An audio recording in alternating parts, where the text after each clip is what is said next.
Pirates of the Caribbean എന്ന cinema കണ്ടിട്ടുള്ളവരായിരിക്കും നമ്മളിൽ പലരും.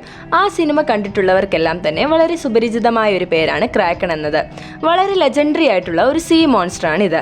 എന്നാൽ ഇത് വെറും ഒരു അർബൻ ലെജൻഡ് ആണോ, അതോ ഇത്തരത്തിലൊരു ജീവി യഥാർത്ഥത്തിൽ ഭൂമിയിലുണ്ടായിരുന്നോ? നമുക്ക് നോക്കാം ഇന്നത്തെ വീഡിയോയിലൂടെ.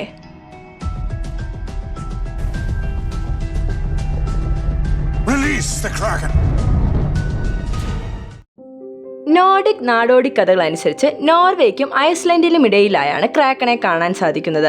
അതുവഴി പോയിരുന്ന കടൽ യാത്രക്കാരെ ഒരുപാട് കാലം ഭയപ്പെടുത്തിയിരുന്ന ഒരു ജീവിയായിരുന്നു ക്രാക്കൺ എന്നത്. അതിൻ്റെ കണ്ണുകൾക്ക് മാത്രം ഒരു മനുഷ്യന്റെ അത്ര വലിപ്പമുണ്ടായിരുന്നതായാണ് പറയപ്പെടുന്നത്.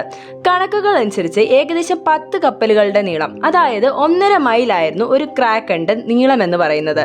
അതുകൊണ്ട് തന്നെ ദ്വീപാണ് എന്ന് തെറ്റിദ്ധരിച്ച് മനുഷ്യർ അവിടെ കപ്പലുകൾ ഇറക്കിയിട്ടുണ്ട്. ആ കപ്പലുകളുടെ മനുഷ്യരുടെ കാര്യം പിന്നീട് പറയേണ്ടതില്ലല്ലോ. കപ്പലുകൾ കടലിന്റെ അടിത്തട്ടിലേക്ക് വലിച്ചു കൊണ്ടുപോയിരുന്ന ഭീമാകാരനായി ഈ നീരാളി വരുന്നു എന്നതിന്റെ ഏക തെളിവ് അലറുന്ന കുമളുകളും അതുപോലെ തന്നെ കൂട്ടമായി വരുന്ന മീനുകളുമായിരുന്നു. എന്നാൽ ഇതിന്റെ വരവ് മനസ്സിലാക്കുമ്പോൾ തന്നെ ഇത് കപ്പലുകളെ കടലിന്റെ അടിയിലേക്ക് കൊണ്ടുപോയിട്ടുണ്ടാകും. കാരണം അത്ര വേഗത്തിലാണ് ഇത് വന്നിരുന്നത്. ഒരു കാലത്ത് കടൽ യാത്രക്കാരുടെ പേടി സ്വപ്നമായിരുന്ന ഈ ജീവി എന്നാൽ യഥാർത്ഥത്തിൽ ഉള്ളത് തന്നെയാണോ എന്ന് നമ്മളിൽ പലർക്കും സംശയം തോന്നാം. എന്നാൽ ഇതിനെപ്പറ്റി പല ബുക്കുകളിലും എഴുതിയിട്ടുണ്ട്. 13ാം സെഞ്ചുറിയിൽ നോർസ് ഹീറോ ആയിരുന്ന ഓർവാൻ ഓർഡറും അദ്ദേഹത്തിന്റെ മകനും ചേർന്ന് 2 അപകടകാരികളായ ജീവികളെ നേരിട്ടതായി പറയപ്പെടുന്നുണ്ട്. അത് ക്രാക്കൺ തന്നെയായിരുന്നു. അതുപോലെ തന്നെ ഇതേ സംഭവം അതേ നൂറ്റാണ്ടിൽ ഇറങ്ങിയ നോർവീജിയൻ വിദ്യാഭ്യാസ പാഠത്തിലും വിശദീകരിക്കുന്നുണ്ടായിരുന്നു. യഥാർത്ഥത്തിൽ ക്രാക്കൺ എന്നത് ജർമ്മൻ വേർഡായ ക്രാക്കിൽ നിന്നുമാണ് ഉണ്ടായത്. ഇതിന്റെ അർത്ഥം നീരാളി എന്നാണ്. എന്നാൽ ഇന്നുള്ള പല മൂവികളിലും ഇതിനെ ഒരു വലിയ സ്ക്വിഡ് ആയിട്ടാണ് കാണിക്കുന്നത്.